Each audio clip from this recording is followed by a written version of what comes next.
According to a bunch of previous studies, we know that on seasonal timescale, when El Nino winters comes, convection anomalies can excite low-level anticyclone circulations in the western North Pacific, the frequency anticyclone and crucial anticyclone. And there will be strong southerly wind anomalies that weakening the East Asia winter monsoon.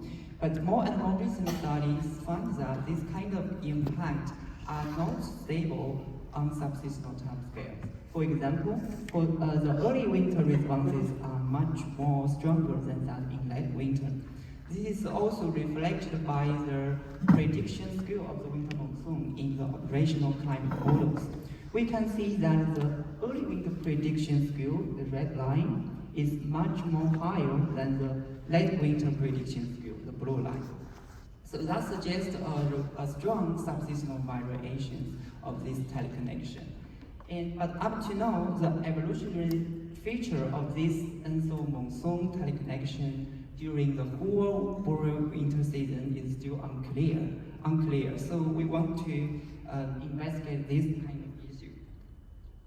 Firstly, we choose the monthly evolution of the winter monsoon response to ENSO during the boreal winter months.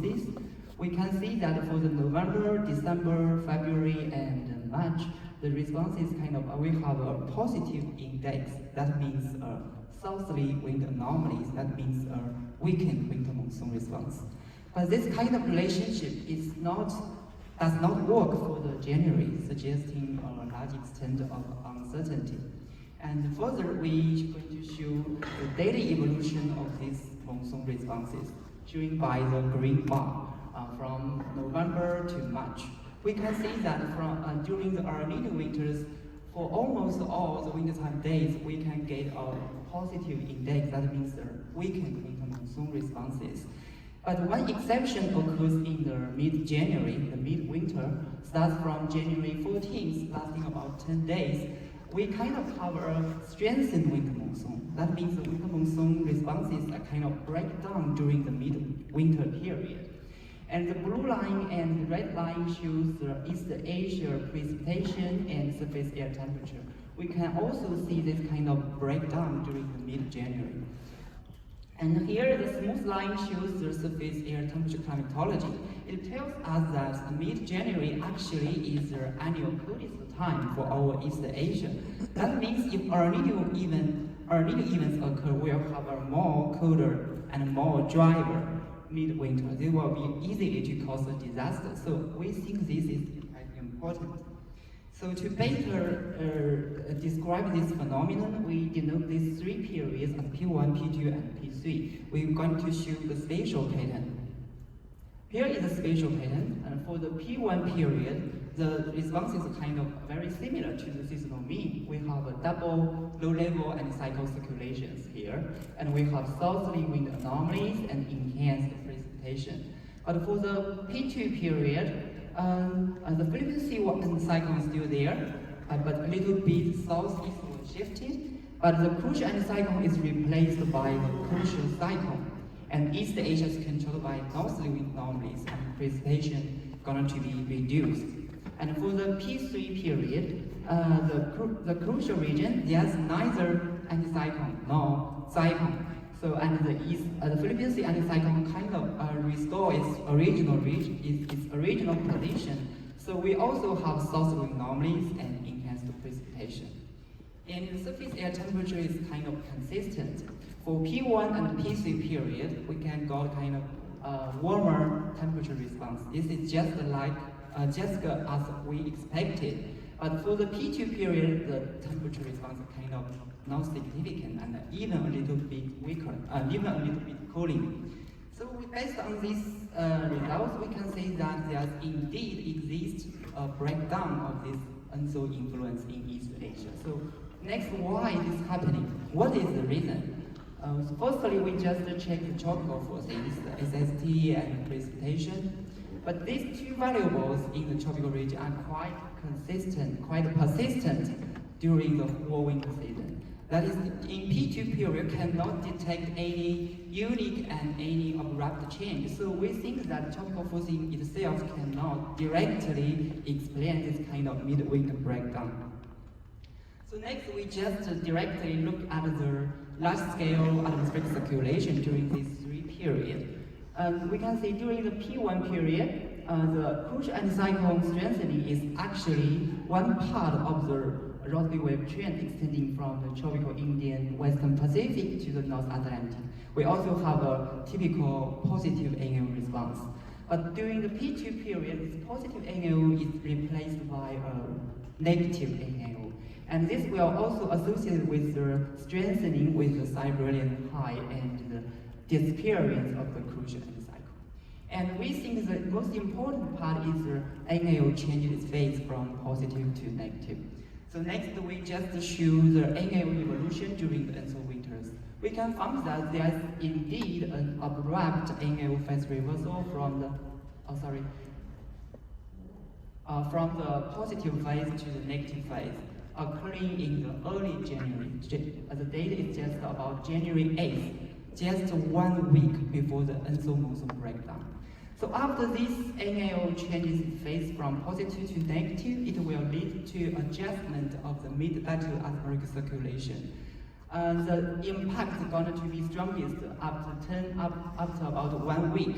We can see there is a strengthening of the Siberian high and weakening of the crucial anticyclone.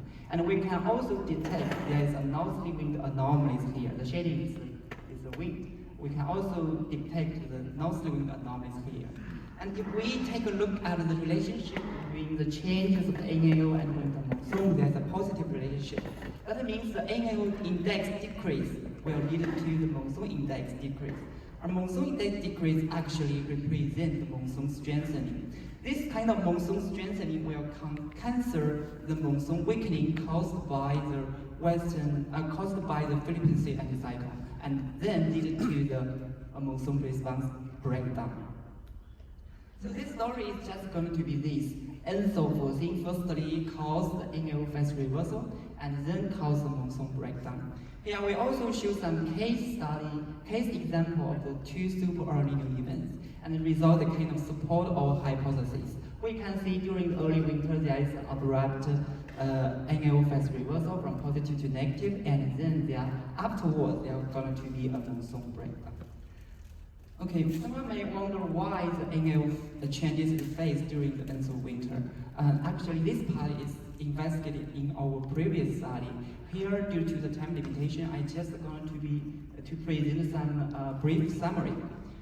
This annual changes phase is mostly because the Rossby wave trend propagation direction changes the direction during these 2 periods.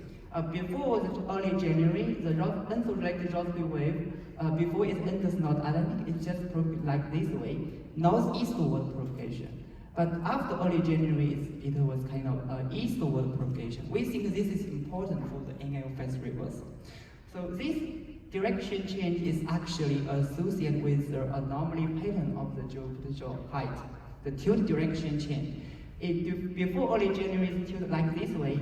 Now southeastward, northwest and eastward, southeast tilt. But after early January, it's kind of northeast to southwest tilt. So why is the anomaly pattern to tilt like a different way? It is modulated by the climatological jet meridional shear. We can see that before early January, there is an Atlantic jet here. Before early January, the jet meridional shear is kind of large. The zonal wind decrease with the latitude, kind of large, which are easily to form the anomaly pattern to tilt like this way. But after early January, during early January, there is a weakening of this kind of jet meridional shear will form the anomaly pattern to tilt like this way. Anyway, it's just a brief summary of this kind of annual phase reversal. If you are interested in the detail, please refer to our previous paper. Here I would like to give a brief introduction, just two simple points. The first one is ENSO influence in East Asia shows an evident breakdown during the midwinter and lasting about 10 days. And the second point is this breakdown is actually caused by the influence due to the ENSO-driven abrupt phase change of the NAO. And here I also want to emphasize that currently we often thought that ENSO influence in East Asia should be from the tropical pathway, but our analysis kind of to suggest that ENSO influence in East Asia can also involve mid-latitude atmospheric processes. And we think that this ENSO-NAO winter monsoon connection should be considered in the future when investigating ENSO teleconnections in the North Hemisphere. Okay, I would like to stop here. Thank you.